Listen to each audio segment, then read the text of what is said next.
I really hate to do this. This is never any good part of my job. No, I did not make it.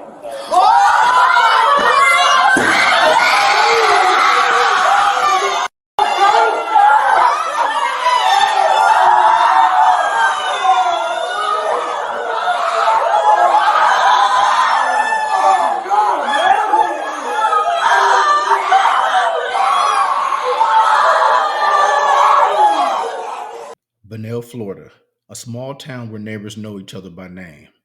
But in 2022, a feud between two groups, Get Stepped On and the Bunnell Side, turned its streets into a battleground. Innocent lives were lost, families shattered, and a community's trust eroded.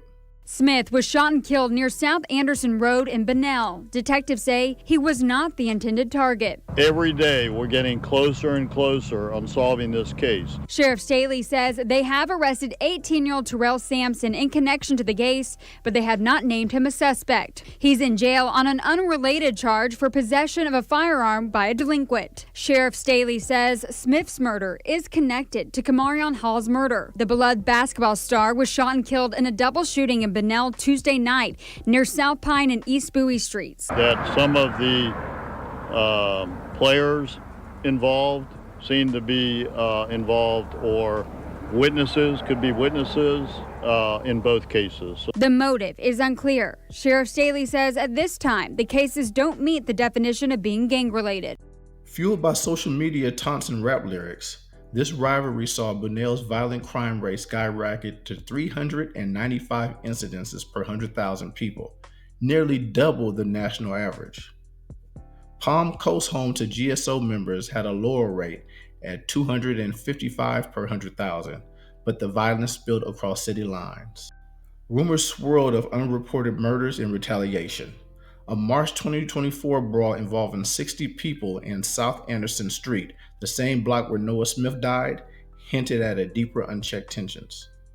Noah's coach said he was the kid who stayed late to help clean up, not a troublemaker, just gone.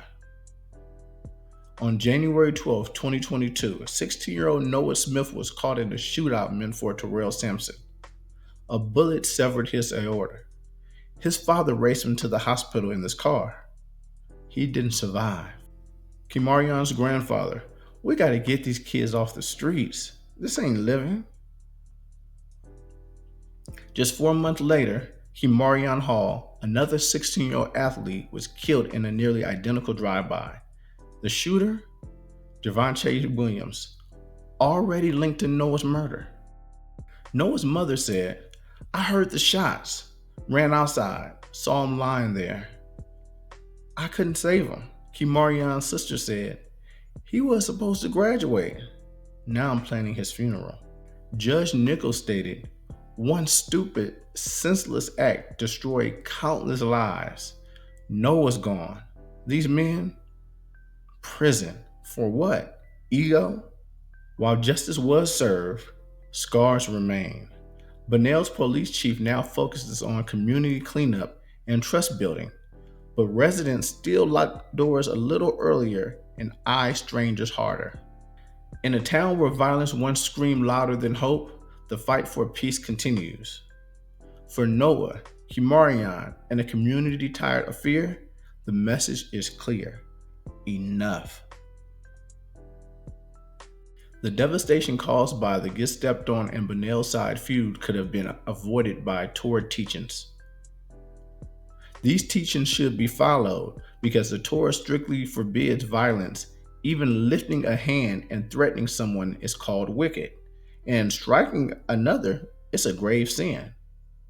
If these young men had internalized this cycle of retaliation and shootings might have never begun. When wrong is done, the Torah prescribes repentance and restitution, not revenge. If after an offense, the young men had confessed, made amends, and sought forgiveness, both with God and their victims, the need for street justice would have disappeared and lives could have been spared. Ultimately, the Torah's focus on peace, justice, and personal responsibility offers a real path out of cycles of violence and incarceration. Choosing these values could have kept these young men out of jail and helped their community heal.